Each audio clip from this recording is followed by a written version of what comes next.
नमस्कार बच्चों, कैसे हैं आप सब? आशा करती हूँ आप सभी अच्छे होंगे, स्वस्थ होंगे, खुश होंगे और अपनी पढ़ाई भी अच्छे से कर रहे होंगे। तो मैं हूँ आपकी हिंदी की अध्यापिका और मैं स्वागत करती हूँ आप सभी का आईसीटी वर्चुअल क्लासरूम में। और आज आपका ये एक अरेंजमेंट लेक्चर है, यानी कि ये आपकी एसएसटी की क्लास है, सोशल साइंस की क्लास है, लेकिन सर किसी कारणवश यहाँ पर उपस्थित नहीं है, इसलिए हम यहाँ पर आज हिंदी पढ़ेंगे क्लास 8 की। तो इसीलिए हम यहाँ पर क्लास 8 की हिंदी पढ़ रहे हैं। और जो आप सभी को पता है कि हमारी क्लास 8 की हिंदी में हम पढ़ रहे हैं अपनी सेकेंड बुक, जिसका नाम है भारत की खोज, और जिसमें हमारे 8 चैप्टर बिल्कुल अच्छे से कंप्लीट हो चुके हैं। यानी कि हमने अपने 8 के 8 चैप्टर अच्छे से पढ़ लिए हैं और उसमें हमने लगभग बहुत सारा ज्ञान प्राप्त किया है अपने भारत की इतिहास से संबंधित, भारत का जो हमारा संपूर्ण इतिहास था उससे रिलेटेड, क्योंकि यहाँ पर ये पूरी बुक लिखी गई है पंडित जवाहरलाल नेहरू जी द्वारा, जो उन्होंने लिखी अपने अहमदनगर के किले से। तो देखिए, अहमदनगर के किले तक की उन्होंने अपनी पूरी यात्रा यहाँ पर बताई और किस तरह से उन्होंने इस बुक को लिखा, किस तरह से वो अहमदनगर के किले में पहुंचे, ये पूरी की पूरी बात उन्होंने यहाँ पर क्लियर कर दी थी। अब देखिए, यहाँ पर दो पृष्ठभूमियां उन्होंने आगे इस बुक को कंप्लीट किया है, यानी कि इस बुक को का उपसंहार किया है। तो उससे पहले ये हमारा जो 9th चैप्टर है, इसमें उन्होंने दो पृष्ठभूमियों के बारे में बताया। 1942 में जो कुछ हुआ, जहां से वो जेल गए, और 1944 में जब वो फिर जेल में थे, जिस टाइम पे उन्होंने इस बुक को लिखा, तो तब तक की उन्होंने ये पूरी बात यहाँ पर स्टॉप करने के बाद, उसके बाद वो आगे बता रहे हैं कि भारत में अगस्त 1942 में जो कुछ हुआ वह आकस्मिक नहीं था। यानी कि ये कुछ भी ऐसा नहीं था कि अचानक हुआ है, आकस्मिक हुआ है, ऐसा नहीं था। ठीक है, तो यहाँ पे वह पहले से ही जो कुछ होता आ रहा था उसकी चरम परिणति थी। तो आपको पता है कि भारत में पहले से क्या क्या होता आ रहा था, यानी कि 1942 तक किस तरह से यहाँ पर पूरा का पूरा देश लगभग ब्रिटिश शासन के विरोधी हो गया था। बहुत सारी क्रांतियां हो रही थी, बहुत सारे आंदोलन हो रहे थे, और गांधी जी का आगमन किस तरह से हुआ था, नेशनल कांग्रेस को गांधी जी ने किस तरह से संभाला था, और किस तरह से कांग्रेस ने हमारे देश के जो लोग हैं या आम जनता जो है उनके लिए काम किया था। और बहुत सारी चीजें किस तरह से हर एक व्यक्ति ने अपने लेवल पर अपने तरीके से यहाँ पर ब्रिटिश शासन का विरोध किया था और उनको अपने देश से निकालने की पूरी पूरी कोशिश की थी। तो यहाँ पर बताते हैं कि जो 1942 में हुआ, यानी कि 1942 में जो कुछ हुआ, जो लास्ट हमने देखा कि किस तरह से आंदोलन हुआ था, किस तरह से एक पूरा जुलूस निकाला गया था मुंबई में। तो उस जुलूस के कारण ही यहाँ पर इनको जेल हुई, और उसी के कारण वो अहमदनगर के जिले में पहुंचे। तो वो कहते कि ये घटना कोई कुछ भी आकस्मिक नहीं थी, यानी कि कुछ भी यहाँ पर अचानक नहीं हुआ था कि ये पहली बार हुआ है या ऐसा पहली बार हुआ है। तो ऐसा कुछ भी नहीं था, क्योंकि ये सारी चीजें जो है काफी समय से चली आ रही थी, काफी समय से ये सारी चीजें हो रही थी। तो उसी के बीच ठीक है, ये एक तरह से उसी की ये सारी चरम परिणति थी, यानी कि अब ये सब चीजें चरम पर पहुंच चुकी थी। यानी कि एक लगभग अब किसी सबका जो सब्र था वो टूट चुका था, और जो ये विरोध था ये उसकी चरम परिणति थी। इसके बारे में आक्षेप, आलोचना और सफाई के रूप में भी बहुत कुछ लिखा जा चुका है और बहुत सफाई भी दी जा चुकी है।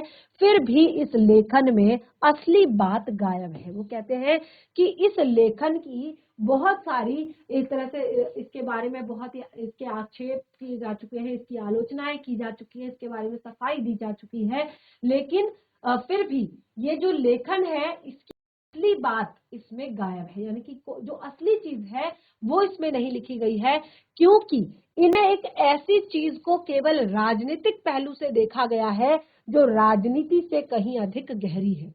क्योंकि इनमें ऐसी चीज जो एक है जिसको केवल राजनीतिक रूप से देखा गया है, और बल्कि ये राजनीति से क्या है, काफी ज्यादा अधिक गहरी है। और इन सब के पीछे वह तीव्र भावना बच रही है, जो चाहे कुछ हो जाए वह राज्य अब बर्दाश्त नहीं किया जा सकता।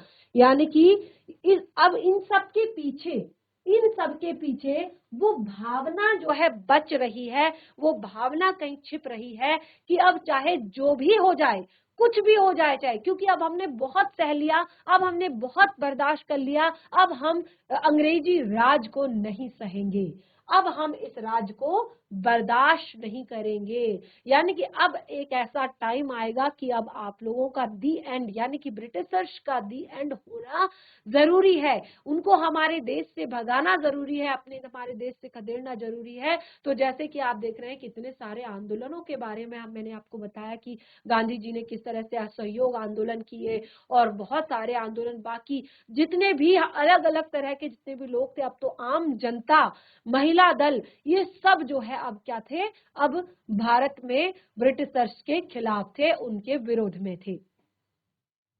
तो व्यापक उथल पुथल और उसका दमन, आप देखिए किस तरह से एक व्यापक उथल पुथल हुई और किस तरह से अंग्रेजों ने फिर से उसका दमन किया, फिर से उसको दबा दिया, फिर से उसको रोक दिया। अब देखिए, क्योंकि हमारा, आप सभी को पता है, हमारा देश 1947 यानी कि 15 अगस्त सन 1947 को हमारा देश आजाद हुआ था। तो ये लगभग उससे 3 वर्ष पहले की बात है, यानी कि 1944 की बात है। तो वो कहते हैं, जनता की ओर से अकस्मात असंगठन प्रदर्शित और विस्फोट, जिनका अंत हिंसात्मक संघर्ष और तोड़फोड़ में होता था। ठीक है, जनता की ओर से अकस्मात असंगठन प्रदर्शन, ठीक है, जो जनता करती थी वो छोटे छोटे समूह बनाकर या ग्रुप बनाकर करती थी और अचानक करती थी, और असंगठित प्रदर्शन होता था, यानी कि उसमें भी लोग आपस में जुड़े हुए नहीं होते थे, यानी कि कोई भाग लेता था, कोई नहीं लेता था, और प्रदर्शन होते थे, विस्फोट होता था, और जिनका अंत हमेशा, इन प्रदर्शनों का अंत हमेशा हिंसात्मक संघर्ष और तोड़फोड़ होता था। यानी कि अब जनता भी इनको सहने के लिए तैयार नहीं थी, और ये तो कभी भी भारतीयों को के पक्ष में नहीं थे, यानी कि भारतीय जनता के पक्ष में नहीं थे।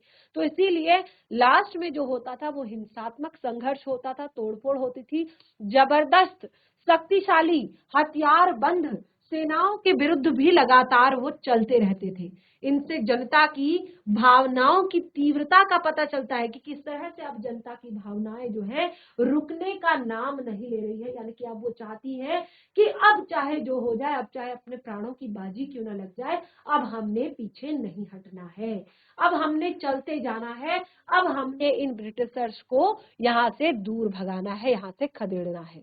तो इस तरह से इन सब चीजों से, कि हथियारबंद सेनाओं के विरुद्ध भी, या शक्तिशाली जबरदस्त जो मतलब इतने खतरनाक जो हथियारबंद थे, उनके खिलाफ भी, उनके विरुद्ध भी जब ये सेना लगातार चलती रहती थी, लोग लगातार आंदोलन करते थे, लोग लगातार प्रदर्शन करते थे, और तो इन सब चीजों के लिए, इन सब चीजों से जनता की जो भावनाएं थी कितनी ज्यादा आहत हुई हैं और कितनी ज्यादा एक तरह से अपने देश के प्रति हैं, वो सब पता चलता था। यह भावना उनके नेताओं की गिरफ्तारी से पहले भी थी, लेकिन इन गिरफ्तारियों और उसके बाद अक्सर होने वाले गोली कांडों ने जनता के क्रोध को भड़का दिया।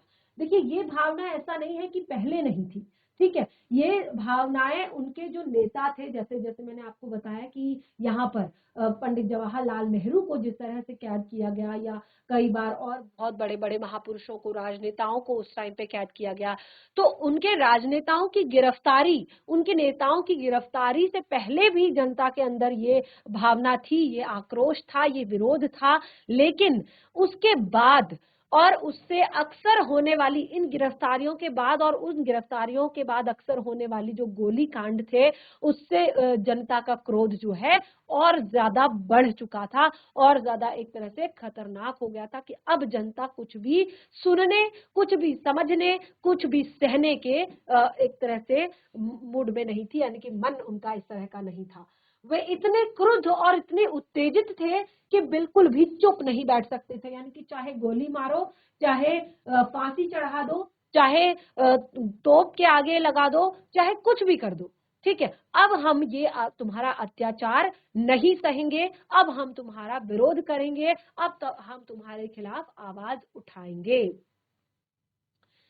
ऐसी परिस्थितियों में स्थानीय नेता सामने आए और कुछ समय के लिए उनका अनुसरण किया गया। अब देखिए, जो बड़े बड़े नेता हैं, जब बड़े बड़े नेताओं को जेल भेज दिया गया, बड़े बड़े नेताओं की गिरफ्तारी हो गई, तो इस तरह से इन परिस्थितियों में जो स्थानीय नेता थे, क्योंकि आपने देखा होगा जैसे जो मुख्य होते हैं उनके बाद कौन होते हैं, जो आपके चीफ होते हैं, ठीक है। तो आप जो मुख्य एक तरह से जो आपके होते हैं प्रधान, जैसे प्रधानमंत्री है, उसके बाद मुख्यमंत्री है, उसके बाद आपके बाकी के नेता जो होते हैं, तो उससे जो स्थानीय नेता थे, यानी कि अपने अपने राज्य के, अपने अपने जिलों के, अपने अपने स्थानीय जो नेता थे वो सामने आए और कुछ समय तक उनका अनुसरण किया गया, यानी कि जनता ने कुछ समय तक उनका अनुसरण किया।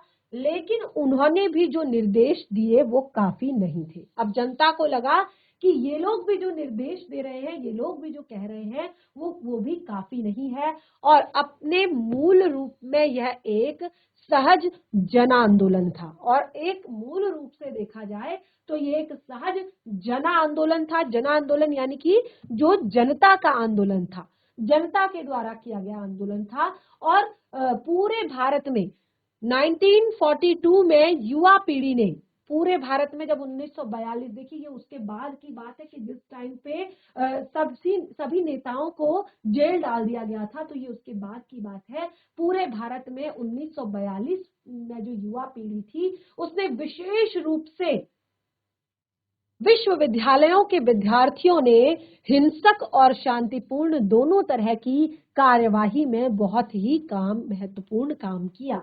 तो उस टाइम पे 1942 में जब सारे बड़े बड़े नेताओं को जब जेल भेज दिया गया, तो उस टाइम पे जितने भी विश्वविद्यालयों के विद्यार्थी थे, उन्होंने दोनों तरह से, उस टाइम की जो युवा पीढ़ी थी, तो उन्होंने क्या किया, हिंसक तरीके से भी और शांतिपूर्ण तरीके से, यानी कि दोनों तरह से उन्होंने कार्यवाही की और इसमें बहुत ही महत्वपूर्ण उन्होंने योगदान दिया, बहुत ही महत्वपूर्ण काम उन्होंने किया। तो इस तरह 1857 के गदर के बाद, जो 1857 में जो सबसे पहली क्रांति हुई थी, 1857 के बाद पहली बार, क्योंकि सबसे बड़ी क्रांति जो हुई थी वो 1857 यानी कि 1857 की क्रांति थी। और 1857 के इस गदर के बाद पहली बार भारत में ब्रिटिश राज के ढांचे को बलपूर्वक चुनौती देने के लिए, लेकिन ये बल निहत्था था। और देखिए 1857 में जो बल था वो राजाओं का बल था, अलग अलग तरह के राजा थे और अलग अलग तरह के, जैसे मैंने आपको बताया कि झांसी की रानी लक्ष्मीबाई ने भी उसी टाइम पे 1956 में उनसे लड़ी थी, और किस तरह से उन्होंने, आपने देखा कि अब पूरी कहानी आपने पढ़ी है उनकी, कि खूब लड़ी मर्दानी थी वह झांसी वाली रानी थी।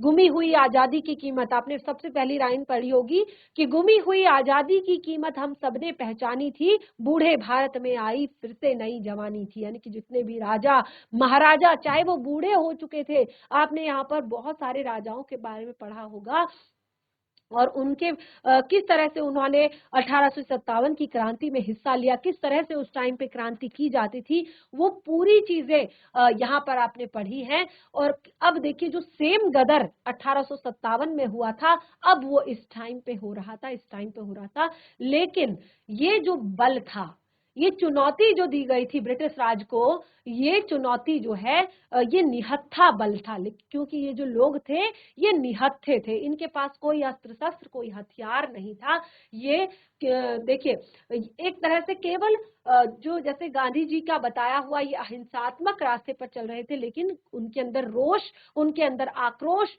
उनके अंदर एक तरह से जो विद्रोह और संघर्ष की भावना भरी हुई थी।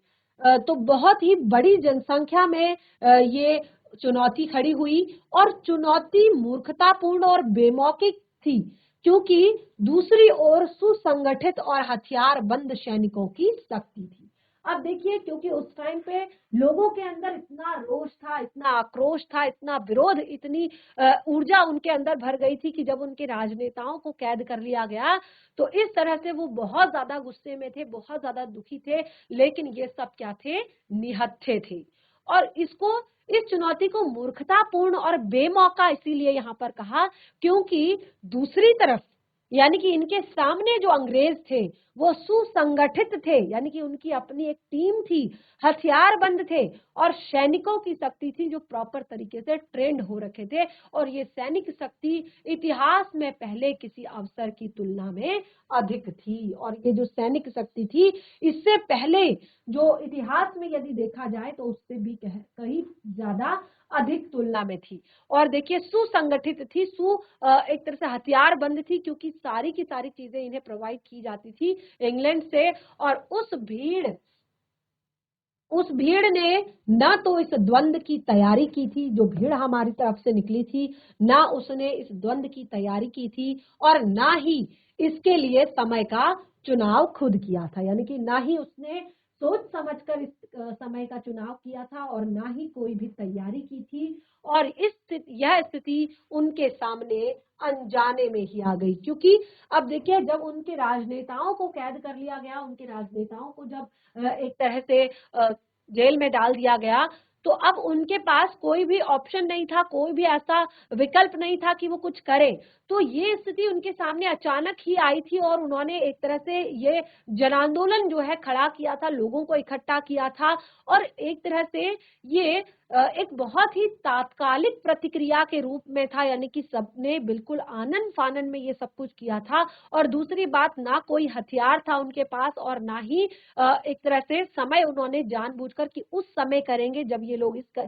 यानी कि अंग्रेजों से एक तरह से उनकी स्थिति को देखकर या उनको परख कर कुछ ऐसी उन्होंने साजिश की थी कि इस टाइम पे करेंगे, कि उनको ऐसा मौका नहीं मिलेगा या ये करेंगे, समय भी फिक्स नहीं किया था। यानी कि तत्कालिक प्रक्रिया थी, अचानक ही ये सब कुछ किया था। तो भले ही यह प्रतिक्रिया नासमझी से भरी या गलत हो रही हो, लेकिन उससे भारत की स्वतंत्रता के लिए उन्होंने अपने प्रेम और विदेशी शासन के विरुद्ध अपनी घृणा को प्रकट किया। भले ही सब कुछ उस टाइम पे एक तरह से गलत हो रहा था, क्योंकि इससे नुकसान ही था, इससे कोई फायदा नहीं था, क्योंकि अंग्रेज जो थे वो हथियार बंद थे, अगर वो चाहते तो गोली चला सकते थे। और जैसे आप देखेंगे, आपने कई बार जलियांवाला बाग कांड जो है उसके बारे में सुना होगा कि किस तरह से अंग्रेजों ने बिना देखे वहां पर लगातार धुआंधार जो है गोलियां चलवा दी थी। तो वो ऐसा कभी भी कर सकते थे और ऐसा कुछ भी कर सकते थे, तो ये मूर्खतापूर्ण हो सकता था। लेकिन भले ही ये प्रतिक्रिया नासमझी से भरी हुई हो, यानी कि बिना किसी सूझबूझ के, बिना किसी समय के, बिना किसी तैयारी के साथ हो, लेकिन इससे भारत की स्वतंत्रता, इससे क्या झलक रहा था, इससे भारत की स्वतंत्रता के लिए उन्होंने अपना जो प्रेम है, यानी कि भारत के प्रति अपना प्रेम और विदेशी शासन के प्रति अपनी घृणा को प्रकट जरूर कर दिया था। सन 1942 के दंगों में पुलिस और सेना की गोलीबारी से मारे गए और घायल हुए लोगों की संख्या अनुमानित सरकारी आंकड़ों के अनुसार 1028 मरे और 3200 घायल हुए थे। अब देखिए उस टाइम पे फिर जो उन लोगों के साथ हुआ, क्योंकि ये सरकारी आंकड़े थे, और देखिए एक जो आम जनता होती है उस टाइम पे कुछ पता नहीं चलता कि कितने लोग मर रहे हैं, कितने लोग घायल हो रहे हैं। तो ये संख्या और भी ज्यादा हो सकती है कि उस टाइम पे जो उन्होंने गोलीबारी की और उन्होंने उस टाइम पे जो लोगों को मारा, तो वो जो संख्या थी वो 1028 मरे लोगों की थी और 3200 घायल लोगों की थी। जनता के अंदाज में अनुसार मृतकों की संख्या 25,000 कही जा रही है। यानी कि उस टाइम पे जनता के अंदाज में देखा जाए कि वहां पर जितने लोग थे उनके हिसाब से देखा जाए तो मृतकों की संख्या 25,000 कही जाती है। पर यह संख्या संभवतः अंतरंजित है, शायद 10,000 की संख्या ज्यादा ही सही होगी। यानी कि अगर इनमें से कहे कि 25,000 नहीं भी होगी तो 10,000 तो कम से कम होगी ही, जिनकी उस टाइम पे मौत हुई थी। लेकिन सरकारी आंकड़े जो थे वो केवल ये दिखाए गए थे, यानी कि बहुत कम दिखाए गए थे। और ये बहुत ही असाधारण बात थी कि कैसे बहुत से शहरी और ग्रामीण क्षेत्रों में ब्रिटिश शासन जो है खत्म हो गया था। क्यों हुआ था, ये बहुत एक असाधारण बात थी कि कैसे बहुत से शहरी और ग्रामीण क्षेत्रों में ब्रिटिश शासन खत्म हो गया और उन हिस्सों पर दोबारा विजय पाने में उसे कई दिन और कभी कभी हफ्ते भी लग गए। ऐसा विशेष रूप से बिहार में हुआ, बंगाल के मिदनापुर जिले में और संयुक्त प्रांत के दक्षिण पूर्व जिलों में हुआ। और यह बात ध्यान देने की है कि संयुक्त प्रांत के बलिया जिले में, जिसे दोबारा जीतना पड़ा था, भीड़ के खिलाफ शारीरिक हिंसा या लोगों को चोट पहुंचाने की कोई गंभीर शिकायत नहीं है। तो देखिए, जो ये सारी चीजें हो रही थी, यानी कि जो भीषण जन आंदोलन हो रहे थे, इनसे एक चीज तो थी कि बहुत से ग्रामीण क्षेत्रों में ब्रिटिश शासन जो है धीरे धीरे खत्म हो रहा था और उनको दोबारा विजय पाने में हफ्ते लग जा रहे थे, क्योंकि लोगों का एक तरह से जो लोग हैं वो क्या कर रहे थे, विरोध कर रहे थे, किसका, ब्रिटिशर्स का। तो विशेष रूप से बंगाल के मिदनापुर जिले की जैसे बात यहाँ पर की है, संयुक्त राष्ट्र के दक्षिण पूर्वी जिलों की बात की है, तो उन्हें अंग्रेजों को दोबारा जीतना पड़ा था। और कैसे कि भीड़ के खिलाफ शारीरिक हिंसा और लोगों को चोट पहुंचाने की कोई गंभीर शिकायत उस टाइम पे नहीं थी। अब देखिए भारत की बीमारी, अब देखिए उस टाइम पे जो वो समय चल रहा था ना, तो शायद बहुत ही खराब समय चल रहा था, बहुत ही बेकार समय चल रहा था। भारत की बीमारी के बारे में बताया है कि अकाल उस टाइम पे भारत में पड़ चुका था। तो भारत उस टाइम पे बहुत ज्यादा बीमार था, तन से और मन से, दोनों से। ठीक है, भारत उस टाइम पे बहुत बीमार था, तन और मन दोनों से। जबकि लड़ाई में कुछ लोग बहुत फले फूले भी थे, क्योंकि जो ये लड़ाई हुई थी इसमें कुछ लोग फले फूले थे, पर दूसरों पर जो बोझ था वो अब चरम सीमा पर पहुंच चुका था। अब जो दूसरे लोग थे उन पर बोझ जो था, उन पर प्रेशर जो था, वो चरम सीमा पर पहुंच चुका था। अब लोगों से अंग्रेज शासन का बोझ नहीं सहा जा रहा था, उनका कष्ट, उनके दुख, उनकी प्रताड़नाएं नहीं सही जा रही थी।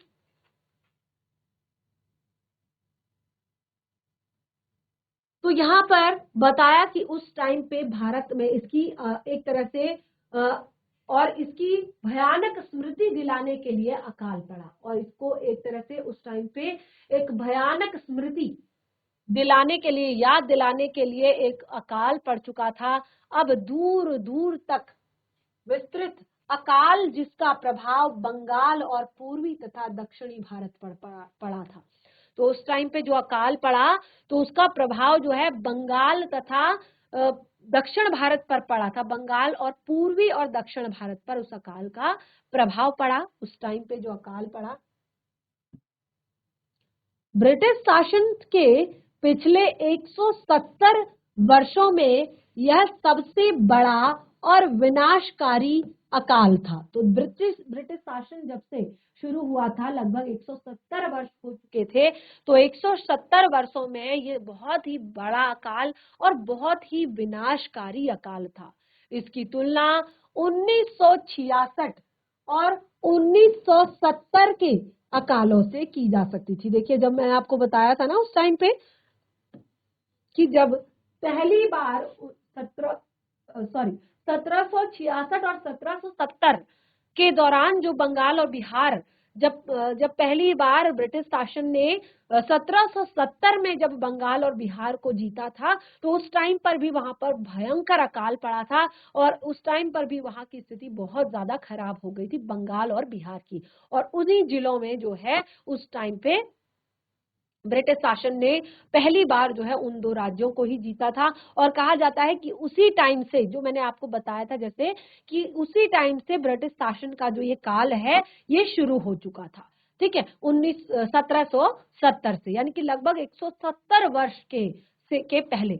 तो ब्रिटिश शासन की स्थापना के आरंभिक परिणाम थे। और देखिए ये क्या था, ये ब्रिटिश शासन की स्थापना के आरंभिक परिणाम थे कि उस टाइम पे भी ब्रिटिश शासन जो है स्थापित हो रहा था, और उसके आरंभिक परिणाम थे कि बंगाल और बिहार में बहुत ही भयंकर अकाल पड़ा था, और इसके बाद एक भयंकर महामारी फैली, विशेषकर हैजा और मलेरिया। बहुत ही भयानक महामारी फैली जो कि था हैजा और मलेरिया, और ये दूसरे सूबों में भी फैल गई। यानी कि बाकी, जैसे हमने बताया कि इन सब जगहों को छोड़कर जहां पर अकाल पड़ा हुआ है, उन सब जगहों को छोड़कर, जैसे पूर्वी और दक्षिण पूर्वी जो क्षेत्र हैं, उनको छोड़कर ये जो मलेरिया और हैजा यानी कि ये महामारी जो थी, ठीक है। अब देखिए महामारी क्या होती है, ठीक है। महामारी होती है जो एक बहुत ही बड़े क्षेत्र में फैल जाती है, बहुत ही बड़े एरिया में फैल जाती है। जैसे अभी हमने देखा कोविड-19 यानी कि कोरोना वायरस जो महामारी थी कोरोना की, वो किस तरह से एक बहुत ही बड़े क्षेत्र में एक साथ फैल चुकी थी, तो इसको कहा जाता है महामारी, ठीक है। तो इसी तरह की महामारियां उस टाइम पे भी फैली थी जो थी हैजा और मलेरिया, और आज भी हजारों की संख्या में लोग उसके शिकार हो रहे हैं। तो यहाँ पर उस टाइम जब ये चैप्टर लिखा था तब की बात कह रहे हैं कि आज भी लोग हजारों की संख्या में उसके शिकार हो रहे हैं। इस अकाल ने ऊपर के थोड़े से लोगों की खुशहाली के झीने आवरण के नीचे भारत की जो तस्वीर थी उसे उघाड़ कर रख दिया था। जो ये अकाल पड़ा, ये जो भीषण अकाल पड़ा हुआ था, इस अकाल ने जो भारत के थोड़ा बहुत ऊपर के हिस्से के लोग थे, यानी कि उच्च वर्ग के जो थोड़े बहुत खुशहाल लोग थे, उन लोगों के नीचे ढकी हुई भारत की जो तस्वीर थी, भारत की जो दयनीय स्थिति थी, भारत की जो एक कंडीशन उस टाइम पे हो गई थी, बहुत ही दयनीय स्थिति, उस तस्वीर को उघाड़ कर रख दिया था। और यह तस्वीर ब्रिटिश शासन की बदहाली और बदसूरती की तस्वीर थी, और ये तस्वीर साफ साफ दिख रही थी कि किस तरह से ब्रिटिश शासन ने ब्रिटिशर्स ने हमारे देश पर शासन किया है, किस तरह से उनकी बदहाली, उनकी बदसूरती का ये परिणाम, ये तस्वीर दिखा रही थी। और जब ये सब घटित हो रहा था, क्या घटित हो रहा था, ये सारी चीजें, यानी कि जिस तरह से ब्रिटिश शासन जो है अपना एक तरह से राज कर रहा था, अपना सिक्का चला रहा था, तो उस टाइम पे जब ये घटित हो रहा था, ये चीजें जब हो रही थी, तो उस टाइम पे कलकत्ता यानी कि कोलकाता की सड़कों पर लाशें बिछी हुई थी।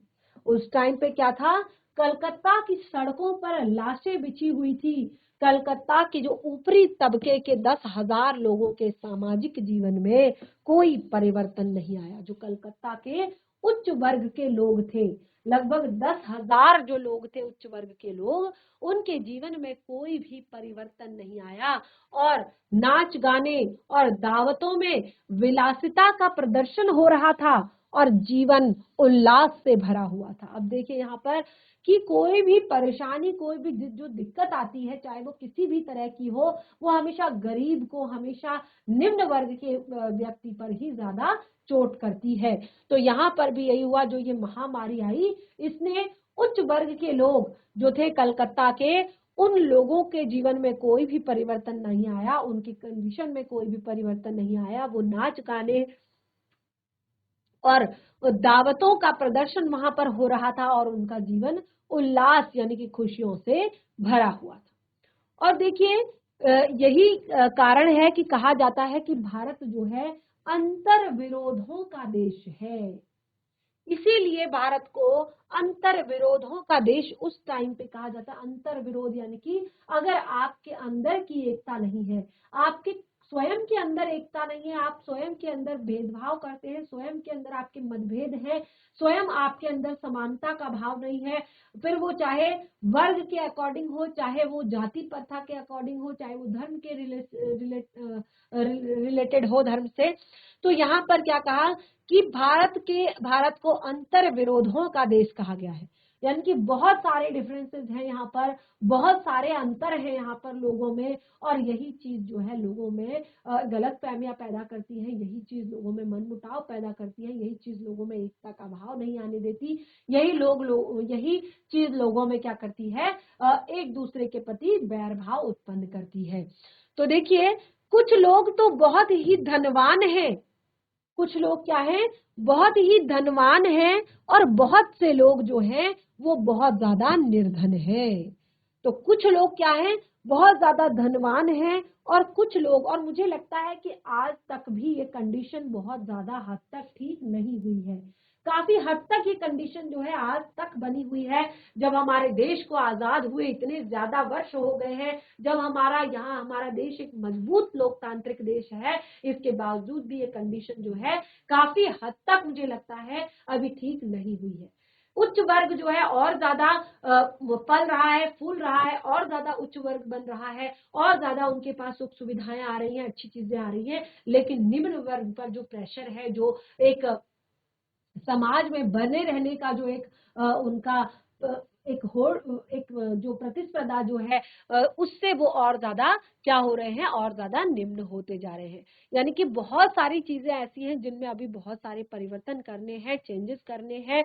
और अगर अच्छे से हमारे देश की जो देश अगर हमारा अच्छे से यहाँ पर चलता है तो बहुत अच्छा हमारा देश एक दिन बन सकता है।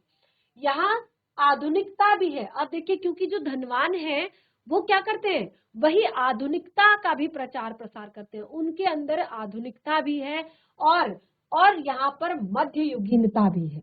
यानी कि यहाँ पर बहुत अच्छे से एक तरह से लोग अभी तक आगे नहीं आए हैं, लोग अभी पुरानी चीजें कर रहे हैं। मध्ययुगीनता है, रूढ़िवादी सोच है, विचारधारा है, क्योंकि लोगों के पास उतनी सारी फैसिलिटीज नहीं है, उतनी सारी चीजें नहीं है आगे आने के लिए, काम करने के लिए। तो वो उसी सिचुएशन में जीते हैं, उन्हीं तौर तरीकों को अपनाते हैं, उन्हीं तरीके से रहते हैं।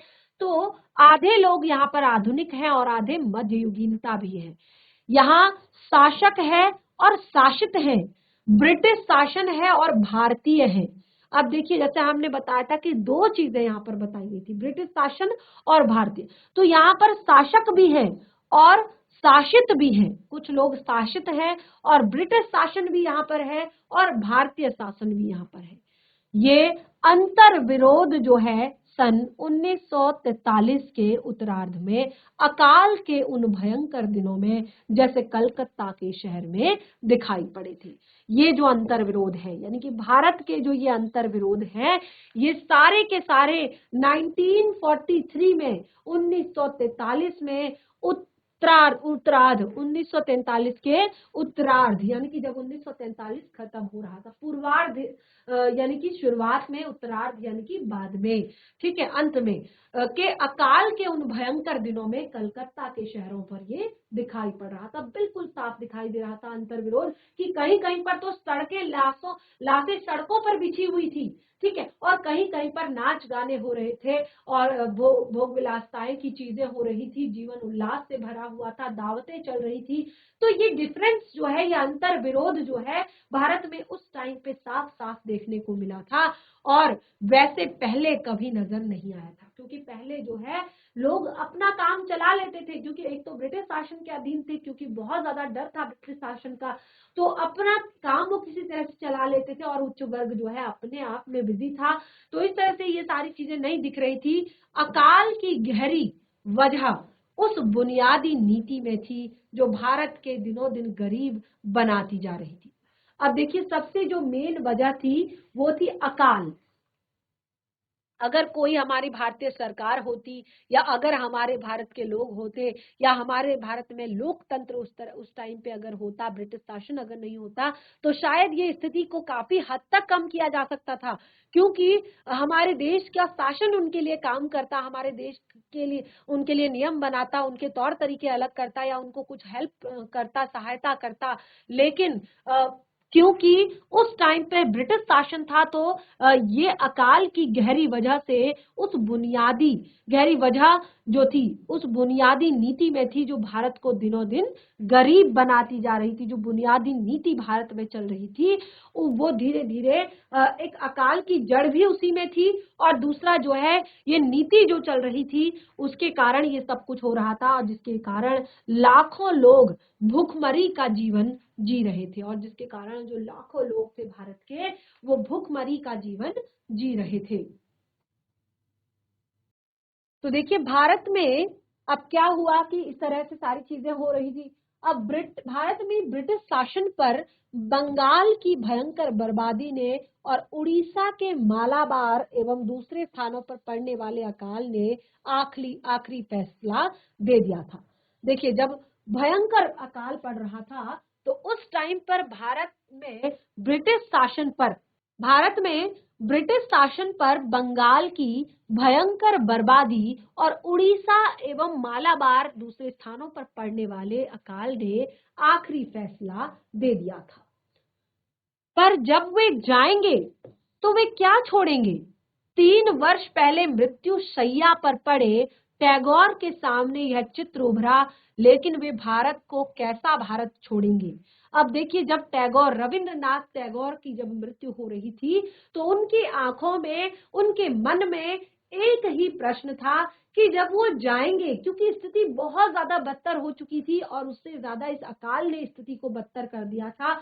और अब टैगोर के सामने एक बहुत बड़ा प्रश्न था। जब वो मृत्यु की शैया पर पड़े हुए थे तो उनके सामने एक ही चित्र उभर रहा था कि जब ये जाएंगे, ये अंग्रेज जब यहाँ से जाएंगे तो ये भारत को कैसा भारत छोड़ेंगे, यानी कि किस तरह का भारत बनाकर छोड़ेंगे जब ये यहाँ से जाएंगे। कितनी नग्न दुर्गति है भारत की। अंत में उसके सदियों पुराने प्रशासन की धारा सूख जाएगी तो वे अपने पीछे कितना कीचड़ और कचरा छोड़ेंगे। वो कहते हैं कि जब अंत में उनके सदियों पुराने प्रशासन की धारा सूख जाएगी, जो सदियों से हमारा भारत जो है इतना सुंदर भारत था, स्वर्णिम भारत था, इसकी जो प्रशासन की धाराएं जब धीरे धीरे सूख जाएंगी तो ये अंग्रेज अपने पीछे कितनी कीचड़ और कचरा छोड़कर जाएंगे। अब देखिए यहाँ पर बताया भारत की सजीव सामर्थ्य। अब किस तरह से भारत का जो सजीव सामर्थ्य था वो कैसे सामने आया। अब देखिए, अकाल और युद्ध के बावजूद, देखिए अकाल और युद्ध दोनों ही बराबर चल रहा था और बहुत ही खराब स्थिति पे उस टाइम पे भारत था। प्रकृति अपना कायाकल्प करती है और कल की लड़ाई के मैदान को आज फूलों और हरी घास से ढक देती है, यानी कि फिर ये अकाल धीरे धीरे खत्म होता है, वर्षा होती है और धीरे धीरे लड़ाई के जो मैदान थे वो आज फूलों और हरी घास से फिर भर जाते हैं। मनुष्य के पास स्मृति का एक विलक्षण गुण होता है। मनुष्य के पास स्मृति का एक विलक्षण गुण होता है, यानी कि उसके पास एक याददाश्त होती है, एक स्मृति होती है जो उसको बनाए रखता है। वह कहानियों और यादों से निर्मित अतीत में बसता है, यानी कि वो हमेशा कहानियों और यादों से निर्मित जो उसका अतीत है वो उसमें बसता है। यह वर्तमान, इससे पहले कि हमें उसका बोध हो, अतीत में खिसकता जाता है और आज जो बीते हुए कल की संतानें हैं, खुद को अपनी जगह अपनी संतान आने वाले कल को दे जाता है। कमजोर आत्मा वाले समर्पण कर देते हैं, वे हटा दिए जाते हैं, लेकिन बाकी लोग मशाल को आगे ले चलते हैं और आने वाले कल के मार्ग दर्शकों को सौंप देते हैं। तो इस तरह से देखिए यहाँ पर किस तरह से फिर से भारत एक सजीव सामंत बना, किस तरह से भारत में एक सुंदर एक तरह से सजीवता भारत में आई। पुनः भारत जो है एक सजीव बना, जो अकाल से जब जो सब कुछ खत्म हो चुका था तो धीरे धीरे धीरे फिर से हरियाली आई और भारत की जो लोग थे, क्योंकि भारत जो मनुष्य है उसके अंदर एक विलक्षण गुण होता है कि वो अपनी कहानियों, अपनी यादों में अपनी पुरानी बातों को रखता है और जब वर्तमान में कभी भी उसका बोध होता है, उसको कभी कुछ चीजें याद आती हैं तो वो क्या करता है, वो अपनी जगह पर, यानी कि खुद की जगह पर अपनी संतान और अपने आने वाले कल को दे जाता है कि अब ये सब चीजें तुम्हारे हाथों में है, अब हम इन्हें तुम्हें सौंपते हैं, अब तुम्हें इन्हें कैसे रखना है। और देखिए, जो कमजोर आत्मा वाले होते हैं, जो ये सारी चीजों को नहीं समझते हैं, जो कमजोर आत्मा वाले होते हैं, वो समर्पण कर देते हैं और एक तरह से और उनको वो हटा दिए जाते हैं। लेकिन जो एक तरह से मजबूत दिल वाले होते हैं और जो बाकी लोग होते हैं वो मशाल लेकर आगे चलते हैं, यानी कि अभी हमारे देश की स्वतंत्रता की जो अलख है वो जली रहनी चाहिए और हमारे देश को स्वतंत्रता जरूर मिलनी चाहिए। तो इस तरह से आने वाले कल के मार्गदर्शकों को हम ये मशाल सौंपते हैं। तो इस तरह से हमारा ये वाला चैप्टर भी यहाँ पर कंप्लीट होता है। बहुत अच्छे से हमने इसको पढ़ा। अब देखिए, लगभग हमने सारी चीजें इस पार्ट से कंप्लीट कर ली हैं। अब यहाँ पर केवल हमारा उपसंहार जो है शेष रह गया है। तो ये उपसंहार जो है इसको आप घर पर पढ़ें। तो जैसे यहाँ पर उपसंहार में उन्होंने अपनी पूरी बुक, जो उन्होंने अपनी ये पूरी किताब लिखी है, इसके बारे में बताया है कि भारत की खोज, मैंने क्या खोजा, मैंने क्या पाया, यह कल्पना करना, मैं उससे पर्दा हटाकर देखूंगा कि वह वर्तमान रूप में क्या है और उसका लंबा अतीत क्या रहा होगा। मेरी अनाधिकार चेष्टा थी कि भारत एक भौगोलिक और आर्थिक सत्ता है, उसकी विभिन्नता और सांस्कृतिक एकता, यह विरुद्धों का एक ऐसा पुंज है जो मजबूत और अदृश्य सूत्रों से बंधा है। बार बार आक्रमणों के बावजूद उसकी आत्मा कभी नहीं जीती जा सकी, यानी कि कितने भी उस पर आक्रमण हुए लेकिन भारत की आत्मा को कभी कोई जीत नहीं पाया। और आज भी जब वह एक अहंकारी विजेता का खिलौना मालूम होता है, वह अपराजेय है। एक युग के बाद दूसरे युग में उसने महान स्त्री पुरुषों को जन्म दिया है जो पुरानी परंपरा को लेकर चले हैं और उसके बदले बदलते हुए समय के अनुरूप ढलते भी रहे हैं। उस महान परंपरा में रविंद्रनाथ टैगोर हुए आधुनिक युग की प्रवृत्तियों से सरोबार, लेकिन उनकी नींव भारत के अतीत में थी। ऐसा लगता है जैसे पुराना जादू अब टूट रहा है और वह भारत चारों ओर देखता हुआ वर्तमान के प्रति जागरूक हो रहा है, उसमें परिवर्तन हो रहा है और यह परिवर्तन बहुत ज्यादा जरूरी है। तो देखिए, फिर उन्होंने यहाँ पर बताया है और बहुत सारी चीजें इसमें हैं, और ये आप उनका चित्र देख सकते हैं जवाहरलाल नेहरू जी का, जब हमारा देश आजाद हुआ था सन 1947 को, किस तरह से उन्होंने लाल किले पर जो है तिरंगा फहराया था, हमारे देश का झंडा फहराया था। तो बाकी का जो उपसंहार है उसे घर पर पढ़ें, और आप इस तरह से हमारी ये पूरी बुक जो है यहाँ पर कंप्लीट होती है। और मैं आशा करती हूँ कि आपने इस बुक में से बहुत कुछ सीखा होगा, बहुत कुछ समझा होगा, बहुत सारा ज्ञान आपको प्राप्त हुआ होगा, और किस तरह से हमारा भारत का अतीत रहा है, क्या हमारे भारत का एक तरह से इतिहास था, किस तरह से हमारे देश में सभ्यता संस्कृति का विकास हुआ, किस तरह से हमने एक सदी से लेकर 16वीं सदी से लेकर 19वीं 20वीं सदी तक किस तरह से हम पहुंचे हैं, और आज 21वीं सदी में हमारा क्या, किस तरह से हमने यहाँ तक पहुंचे हैं, ये सारी चीजें हमने इस बुक में पढ़ी। तो इस तरह से आप अगर कोई भी डाउट हो तो उसे नेक्स्ट सेशन में क्लियर करें। बाकी बुक हमारी कंप्लीट हो चुकी है। अब हम नेक्स्ट सेशन से एक बार फिर से अपनी वसंत पाठ्य पुस्तिका भाग 3 से रिलेटेड डाउट्स क्लियर करेंगे और अपने व्याकरण के टॉपिक्स को कंटिन्यू करेंगे। तब तक के लिए धन्यवाद। आपका दिन शुभ हो।